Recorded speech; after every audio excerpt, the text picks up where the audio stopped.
Hi friends, வணக்கம்.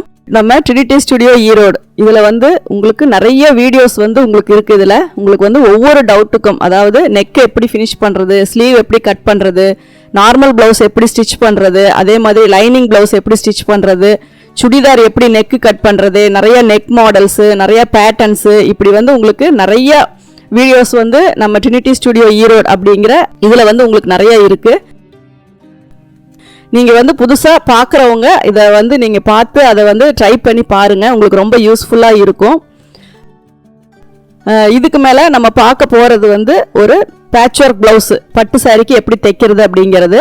அதுக்கு முன்னாடி நம்ம சேனலை சப்ஸ்கிரைப் பண்ணாதவங்க சப்ஸ்கிரைப் பண்ணிக்கோங்க. பக்கத்தில் இருக்க பெல் சிம்பிளை ப்ரெஸ் பண்ணிக்கோங்க. அப்போ தான் உங்களுக்கு நோட்டிஃபிகேஷன் உடனே கிடைக்கும்.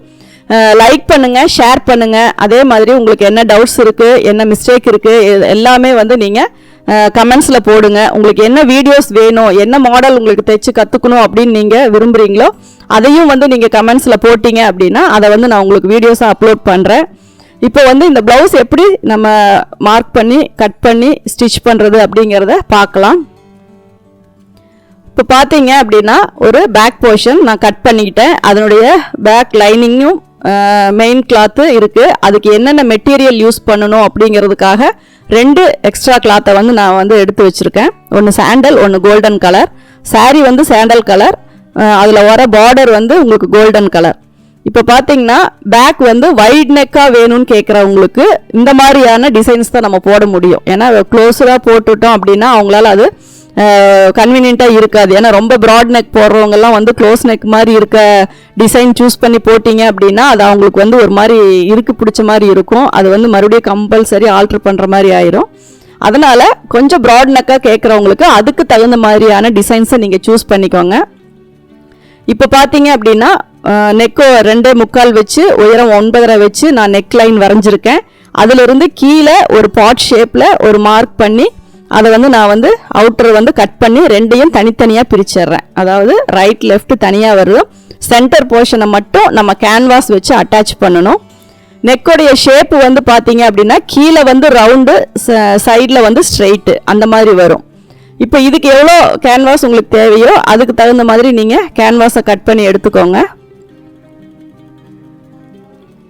எப்பவுமே கேன்வாஸ் பேட்ச் ஒர்க்குக்கு அப்படின்னு வரும்போது டோட்டல் லென்த் ஒரு 15 இன்ச்சு தான் நம்ம அதிகபட்சம் வைப்போம். அந்த 15 இன்ச்சுக்கு ஒரு ரோல் கட் பண்ணி வச்சுக்கிட்டீங்க அப்படின்னா உங்களுக்கு கேன்வாஸில் இருந்து எப்போவுமே அந்த பேட்ச் ஒர்க்குக்கான மெட்டீரியல் கேன்வாஸ் கட் பண்ணுறதுக்கு உங்களுக்கு ரொம்ப ஈஸியாக இருக்கும். இப்போ பார்த்தீங்க அப்படின்னா சென்டரில் வர அந்த பாட் ஷேப்பில் வர அந்த இது மட்டும் நம்ம தனியாக கட் பண்ணிக்குவோம். அதில் சென்டரில் ஒரு சின்னதாக ஒரு பேட்ச் ஒர்க் நம்ம பண்ண போகிறோம். அதை மார்க் பண்ணிக்கோங்க. கீழே இருக்க எக்ஸ்ட்ரா 1/2 இன்ச்சை நான் கட் பண்ணுறேன். அது நம்ம கேன்வாஸ் அப்படிங்கும்போது அது எக்ஸஸாக கீழே நம்ம தனித்தனியாக தைக்கும்போது ஒவ்வொரு மாடலுக்கும் ஒவ்வொரு மாதிரி வரும். இப்போ பார்த்தீங்க அப்படின்னா அந்த கீழே இருக்க இதை ஏன் கட் பண்ணுறேன் அப்படின்னா நம்ம கேன்வாஸை அதோட ஃபினிஷ் பண்ணிக்குவோம். சைடு போர்ஷனை அதோட நம்ம அடித்து திருப்பிக்குவோம். அதனால் இதுவும் தனியாக ஒட்டுக்கா டோட்டலாக நம்ம கவர் பண்ண வேண்டிய அவசியம் இல்லை. இது கொஞ்சம் சிம்பிளாக இருக்கும். டோட்டலாக ஒரு இதை வச்சு கவர் பண்ணால் ரொம்ப திக்காக ஒரு மாதிரி இருக்கும். அதனால் அந்த போர்ஷனை கட் பண்ணி எடுத்துட்டீங்க அப்படின்னா சைடில் அதோட அடித்து திருப்பிட்டு இதை சென்டரில் நம்ம பேட்ச் பண்ணிட்டோம் அப்படின்னா உங்களுக்கு அந்த ஒர்க்கு பார்க்குறதுக்கு இன்னும் கொஞ்சம் நீட்டாக இருக்கும். சைடில் மட்டும் எக்ஸஸாக 1 இன்ச் விட்டுருக்கேன். மேலேயும் கீழேயும் கரெக்டாக கட் பண்ணியிருக்கேன். ஏன்னா அது அப்படியே சென்டரில் நம்ம பேட்ச் பண்ண வேண்டிய போர்ஷன்.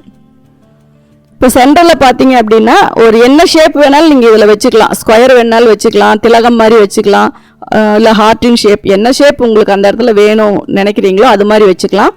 இல்லை அந்த இடத்துல கேப் விட்டுட்டு நீங்கள் உள்ளே வேறு ஏதாவது டிசைன் வைக்கணும் அப்படின்னாலும் வச்சுக்கலாம். அந்த சென்டர் போர்ஷனை பொறுத்த வரைக்கும் நீங்கள் லைன்ஸ் வைக்கிறது என்ன டிசைன் வேணாலும் உங்களுக்கு பிடிச்ச மாதிரி பண்ணிக்கலாம். ஏன்னா எப்போவுமே ஒரே டிசைன் எல்லாருக்குமே பிடிக்கும் அப்படிங்கிறது இல்லை. அதில் ஒரு சில மாடல் சேஞ்ச் பண்ணிக்கலாம் அப்படின்னு தோணுனாலும் உங்களுக்கு அது எப்படி பிடிக்குதோ அது மாதிரி நம்ம அதை சேஞ்ச் பண்ணி வச்சுக்கலாம்.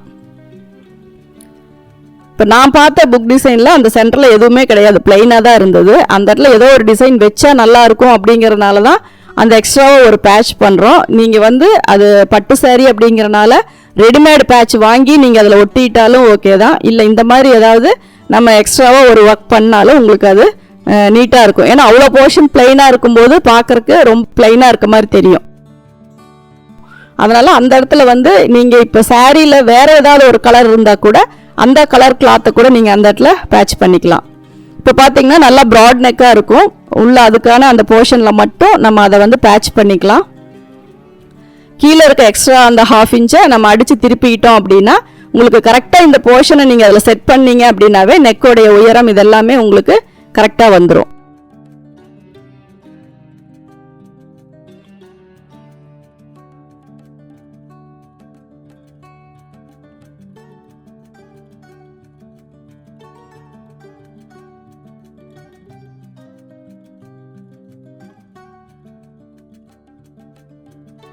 அதுக்கப்புறம் பார்த்தீங்க அப்படின்னா சைடில் வந்து ஒரு 1/2 இன்ச்சு அல்லது 1/4 இன்ச்சு பார்டரில் வந்து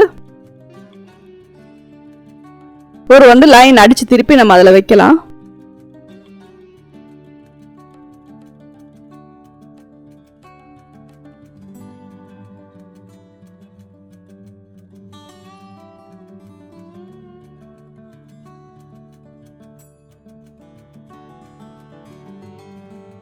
சைடு பார்த்தீங்க அப்படின்னா அதை கீழே வர 1/2 இன்ச்சை நம்ம அடித்து திருப்பிக்கலாம்.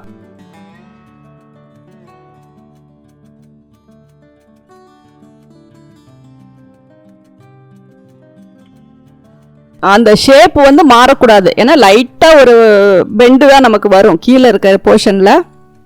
அதனால் அந்த இடத்த வந்து கொஞ்சம் கவனமாக ஸ்டிச் பண்ணணும். ரொம்ப ஒரு பிளைனாக தைக்காமல் கரெக்டாக அந்த பெண்ட் ஷேப் வந்து நம்ம கரெக்டாக கொண்டு வரணும். அப்போ தான் வந்து நமக்கு அந்த ரைட் லெஃப்ட் 2 பக்கம் பார்க்கும்போது அந்த ஷேப் வந்து நம்ம கரெக்டாக வரும். இல்லை இன்னும் கொஞ்சம் டெப்த்தாக கட் பண்ணால் தான் உங்களுக்கு அந்த ஷேப் தெரியும் அப்படின்னாலும் நீங்கள் அதுக்கு தகுந்த மாதிரி நீங்கள் கட் பண்ணிக்கலாம்.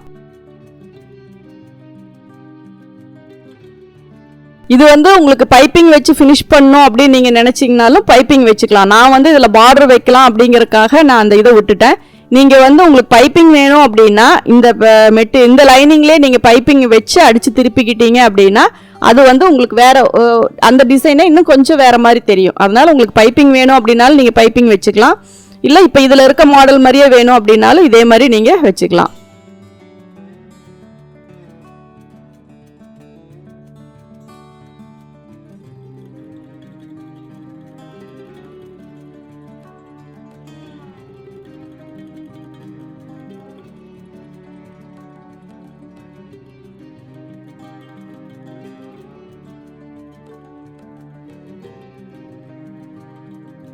ரெண்டு பக்கமும் இதே மாதிரி அடித்து திருப்பி நகத்தில் நல்லா ப்ரெஸ் பண்ணிக்கோங்க, இல்லை அயன் பண்ணிக்கோங்க. அதில் வந்து நீடில் அளவுக்கு நீங்கள் நீடில் பாயிண்ட் அளவுக்கு தையல் வேணுனாலும் நீங்கள் போட்டுட்டு சைடெல்லாம் தைச்சிட்டு எக்ஸ்ட்ரா எல்லாம் கட் பண்ணி எடுத்துடலாம்.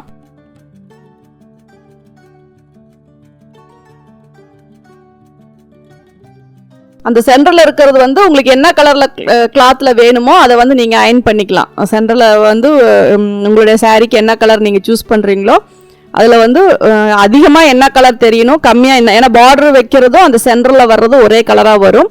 அந்த பேட்ச் சென்டரில் வைக்கிற ஃபுல் போர்ஷன் வந்து ஒரு கலராக வரும். உங்களுக்கு எப்படி கலர் சூஸ் பண்ணுறீங்களோ, எப்படி வச்சா நல்லா இருக்குமோ அதுக்கு தகுந்த மாதிரி நீங்கள் அந்த இதை வந்து யூஸ் பண்ணிக்கோங்க.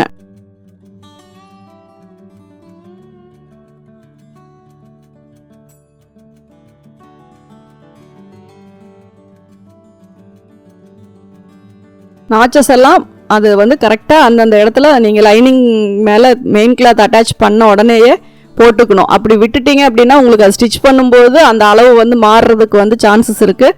அதனால் நாச்சஸ் நம்ம போடுறதுக்கான மெயின் ரீசனே கண்டிப்பாக அந்த இடத்துல ஸ்டிச்சு வரணும் அப்படிங்கிறதுக்காக தான். அது ஒரு அடையாளத்துக்கு தான் அப்படிங்கும்போது அதுக்காக கரெக்டாக நீங்கள் அதை வந்து யூஸ் பண்ணிக்கணும். இப்போ பார்த்தீங்கன்னா மேல் பக்கமும் கீழ் பக்கமும் நம்ம அடித்து திருப்பிக்கிறோம். அதனால் அங்கே மட்டும் உங்களுக்கு கிளாத் விட்டுட்டு சைடு வந்து நமக்கு தேவையில்லை. அதை வந்து நம்ம ஓவர்லாக் போட்டு ஃபினிஷ் பண்ணிக்கலாம், அல்லது மல்டி ஸ்டிச் போடும்போது அது கவர் பண்ணுற மாதிரி நம்ம விட்டுறலாம்.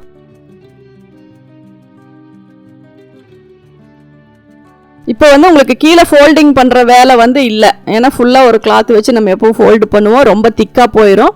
இப்போ மேல் பக்கமும் கீழ் பக்கமும் நம்ம அடித்து திருப்பிட்டோம் அப்படிங்கிறனால உங்களுக்கு வந்து எக்ஸ்ட்ராவாக அந்த கீழே ஃபோல்டிங் பண்ணுறதுக்கு அந்த மேலே வந்து ஒரு பீஸ் வைக்கணும் அப்படிங்கிறது இல்லை. சைடு போர்ஷனையும் நம்ம அடித்து திருப்பிக்கிட்டோம், சென்டரில் வரதையும் அடித்து திருப்பிக்கிட்டோம். இப்போ நீங்கள் அதில் கரெக்டாக சென்டர் பாயிண்டில் வைக்கும்போது உங்களுக்கு ஹைட் வந்து கரெக்டாக வந்துடும்.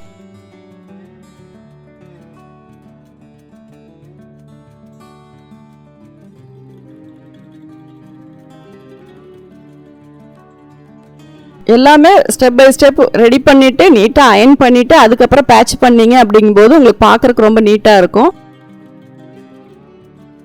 ஸ்டிச்சிங் பொறுத்த வரைக்கும் நம்ம லைனிங் எந்த அளவுக்கு நல்லா இழுத்து அயன் பண்ணுறோமோ அதுவும் அதே மாதிரி ஒவ்வொரு இது நெக் முதல் கொண்டு சைடு ஸ்டிச்சஸ் முதல் கொண்டு பர்ஃபெக்டாக ஒன்ஸ் அயன் பண்ணிட்டோம் அப்படின்னா தான் உங்களுக்கு அந்த ஃபினிஷிங் வந்து ரொம்ப நீட்டாக தெரியும்.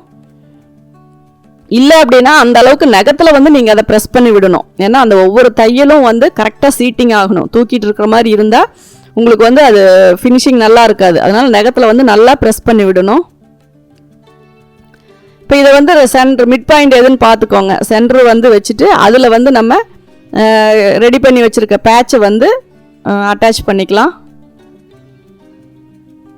ஃபுல்லாக ஒரு 1/2 இன்ச்சு விட்டுட்டு நீங்கள் அதுக்கு அப்படியே மடித்து மேலே தையல் போட்டு லாங் தையல் போட்டுக்கலாம். அப்படி இல்லாட்டினா நீங்கள் அதை அயன் பண்ணிக்கலாம்.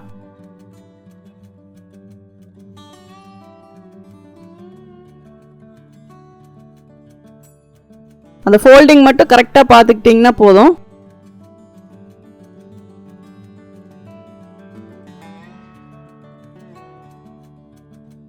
ஃபஸ்ட்டு லாங் ஸ்டிச் போட்டுக்கோங்க. அந்த கேன்வாஸை ஒட்டி நீங்கள் கிளாத்தை சுருக்கம் இல்லாமல் எல்லாத்தையும் உள்பக்கமாக அடிச்சிருங்க. அதே மாதிரி அது மடிக்கும்போது அந்த கார்னர் தூக்கிட்டு இருக்காத மாதிரி கரெக்டாக அந்த ஷேப் மாறாமல் தையல் கொண்டு வந்துருங்க.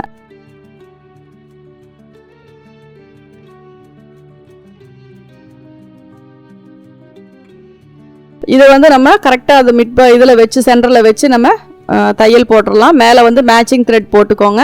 எப்பவுமே மேல் பக்கம் நமக்கு தெரிகிற எல்லாத்துக்குமே வந்து நம்ம மேட்சிங் த்ரெட் போட்டிங்க அப்படின்னா தான் நீட்டாக இருக்கும்.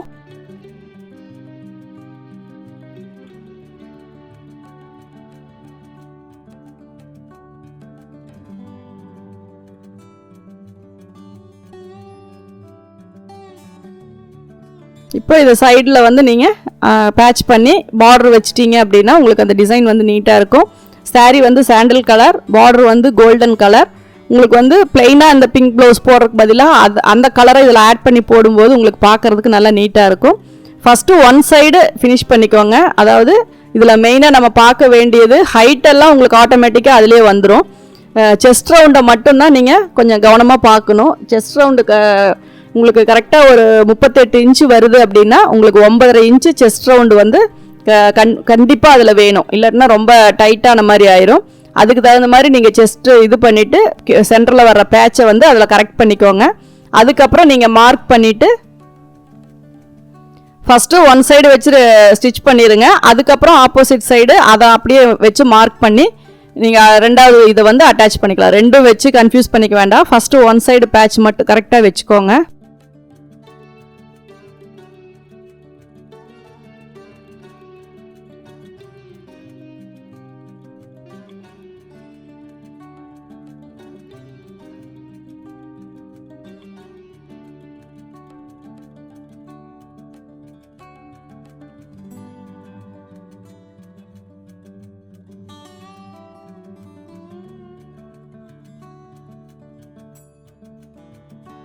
அந்த பென் ஷேப் வந்து நீங்கள் கரெக்டாக வச்சுருந்தீங்க, கரெக்டாக ஸ்டிச் பண்ணியிருந்தீங்க அப்படின்னா தான் அந்த பாட் ஷேப் வந்து உங்களுக்கு தெரியும்.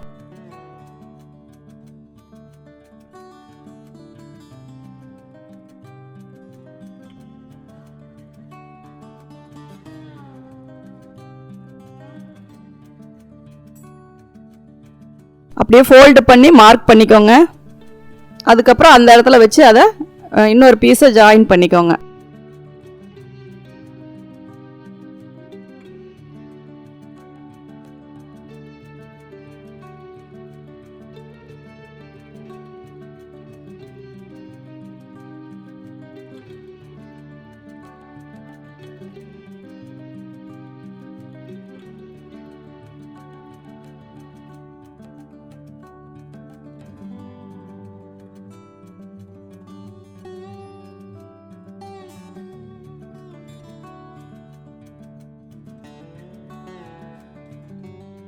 கரெக்டாக அந்த ஷேப் வர்ற மாதிரி இழுக்காமல் கரெக்டாக அந்த பெண்டில் கொண்டு வந்து நீங்கள் பேக் ஸ்டிச்சு ரஃப் அடிச்சுட்டு நீங்கள் நிறுத்திக்கோங்க.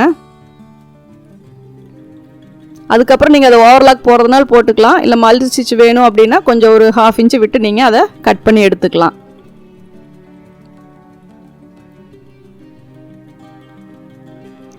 இல்லை அதை நீங்கள் ஹெம் பண்ணுறது அப்படின்னாலும் பண்ணிக்கலாம். ஃபுல்லாக நீட்டாக கவர் பண்ணோம் அப்படின்னா ஒரு பீஸை அடித்து உள்பக்கமாக திருப்பி ஹெம் பண்ணிங்க அப்படின்னா இந்த பிசுறு தெரியாது. அது சிங்கிள் த்ரெட்டு போட்டு நீங்கள் அந்த ஹெம் பண்ணிக்கலாம். இப்போ இதில் வந்து பார்டர் வந்து எப்படி வைக்கிறது அப்படின்னு சொல்லிட்டு நம்ம மார்க் பண்ணிவிட்டு அதில் வந்து ஒரு 1/2 இன்ச் பார்டரை மட்டும் நம்ம அதில் வச்சுக்கலாம்.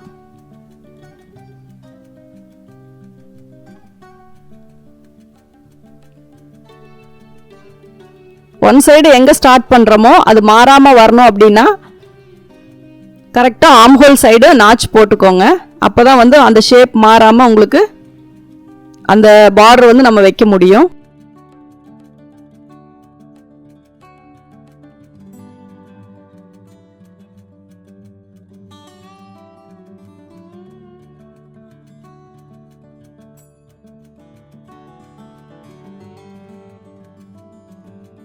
இப்போ அந்த ஷேப் வந்து அந்த ரவுண்ட் ஷேப்பு நம்ம armhole to right armhole to left armhole வரைக்கும் ஷேப் கொண்டு வந்துடலாம். அதே மாதிரி கீழே இன்னொரு இது வைக்கிறது அதுக்கு தகுந்த மாதிரி ஒரு அந்த பாட் ஷேப்புக்கு மேலே கொண்டு வந்து ஒரு ஷேப் மாதிரி ஒரு லைன் வச்சிடலாம்.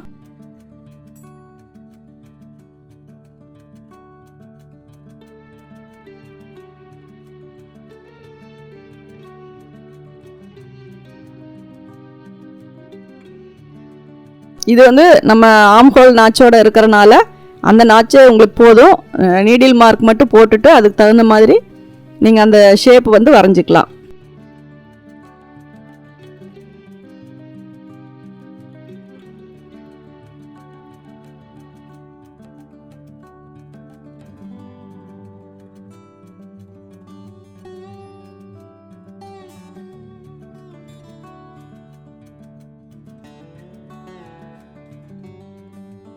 ஷேப் மட்டும் 2 பக்கமும் ஒரே மாதிரி வர மாதிரி நீங்கள் வச்சுக்கோங்க. அது நீங்கள் அந்த பார்டர் வைக்கும்போது உங்களுக்கு ஓரளவுக்கு அது அந்த ஷேப் லைன் தெரியும். அதனால் அதே மாதிரி நீங்கள் அதில் வந்து பார்டர் வச்சுக்கோங்க.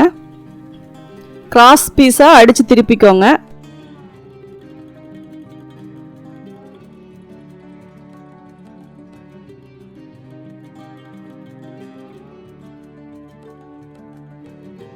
ஒரே அளவு பீஸாக அடித்து திருப்பி அயன் பண்ணிக்கோங்க. இல்லை உங்களுக்கு ஒன் சைடு நீங்கள் ஃபோல்டு பண்ணி அப்படியே மடித்து வைக்கிற மாதிரி இருந்தாலும் அதே மாதிரி வச்சுக்கலாம். அதுவும் ஈஸி தான். உங்களுக்கு எப்படி யூஸ் பண்ணுறீங்களோ அதே மாதிரி நீங்கள் ஸ்டிச் பண்ணிக்கலாம்.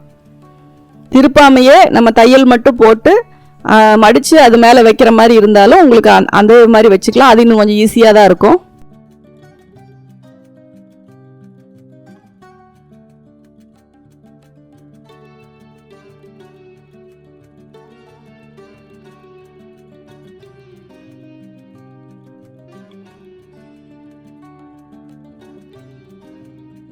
உங்களுக்கு silk cotton poly cotton material அப்படிங்கும்போது உங்களுக்கு ஈஸியாகவே வந்து டர்ன் பண்ணிக்கலாம். அதுக்கப்புறம் நீங்கள் அயன் பண்ணிக்கோங்க. அந்த ஷேப் மாறாமல் இதில் எப்படி நான் வைக்கிறோமோ அதே மாதிரி பார்த்து வச்சிங்க அப்படின்னா உங்களுக்கு ஈஸியாக இருக்கும்.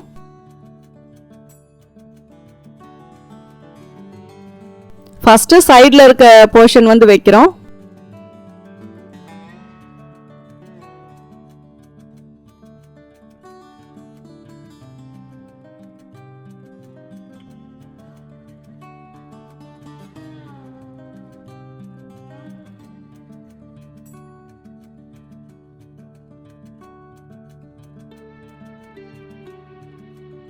ரெண்டாவது அந்த பீஸை கவர் பண்ணுற மாதிரி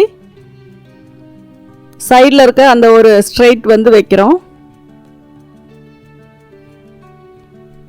இது கரெக்டாக அந்த நெக்கை ஒட்டி மேலே வரைக்கும் கொண்டு போயிருங்க.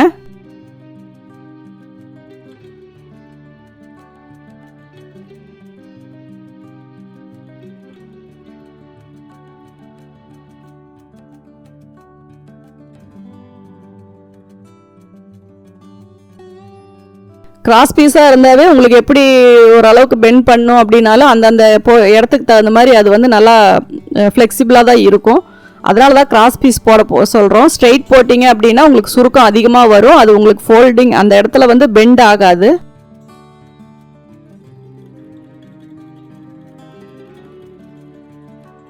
இப்போ பார்த்தீங்க அப்படின்னா நம்ம 2 பக்கமும் அந்த டிசைன் வந்து நம்ம வச்சிட்டோம்.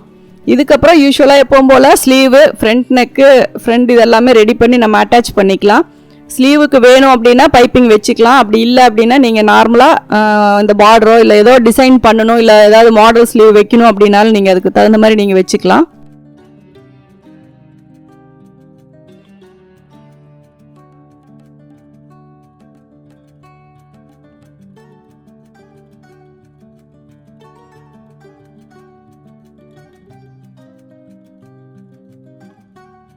எந்த ஒரு டிசைன் நம்ம சூஸ் பண்ணாலும் ஃபினிஷிங் மட்டும்தான் ரொம்ப இம்பார்ட்டன்ஸ். அதனால் அடிக்கடி நூல் பிரேக் ஆகாமல் நல்ல குவாலிட்டியான த்ரெட்டு போட்டுக்கோங்க, மேட்சிங் த்ரெட் போட்டுக்கோங்க.